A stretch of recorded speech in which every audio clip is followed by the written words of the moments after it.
चंद्रपूरचे दिवंगत खासदार बाळू धानोरकर यांच्या द्वितीय पुण्यतिथीनिमित्त अनोखी राजकीय परिपक्वता नजरेस पडली।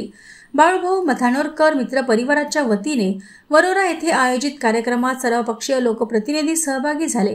खासदार प्रतिभा धानोरकर यांच्यासह काँग्रेसचे माजी प्रदेशाध्यक्ष नाना पटोले, भाजपचे ज्येष्ठ नेते आमदार सुधीर मुनगंटीवार, आमदार बंटी भांगडिया, काँग्रेसचे आमदार अभिजित वंजारी, आमदार सुधाकर अडबाले, शिवसेना उबाटा आमदार संजय देरकर यांच्यासह राष्ट्रवादी काँग्रेस, मनसे आदी विविध पक्षाचे नेते मंचावर उपस्थित होते।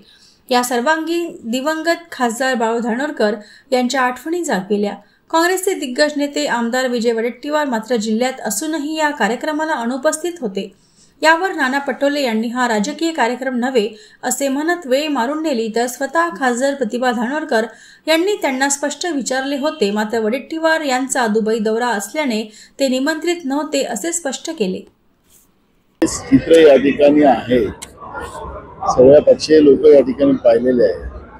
त्यामुळे बाळूभाऊ मित्र परिवारांनी जो काही कार्यक्रम आयोजित केलेला होता, एक सुंदर कार्यक्रम आयोजित केला होता, त्याला राजकीय गालबोट लावू नका असं माझा तुम्हाला सल्ला आहे। नाही, पण पक्षाचा एक ज्येष्ठ नेता जिल्ह्यात असून येत नाही अशा कार्यक्रमाला त्या ठिकाणी राजकारण केलं जाते। मला हे काही पक्षाचा कार्यक्रम नव्हता, बाळूभाऊ मित्र परिवाराने केलेला कार्यक्रम होता, त्यामुळे याला राजकीय वळण देऊ नका एवढाच माझा सल्ला आहे। याच्या कार्यक्रमात पत्रिकेत जे पाहुणे होते त्यांच्याशी वैयक्तिक आम्ही बोललो की तुम्ही कार्यक्रमाला उपस्थित राहणार असाल तरच आम्ही पत्रिकेत नाव टाकू।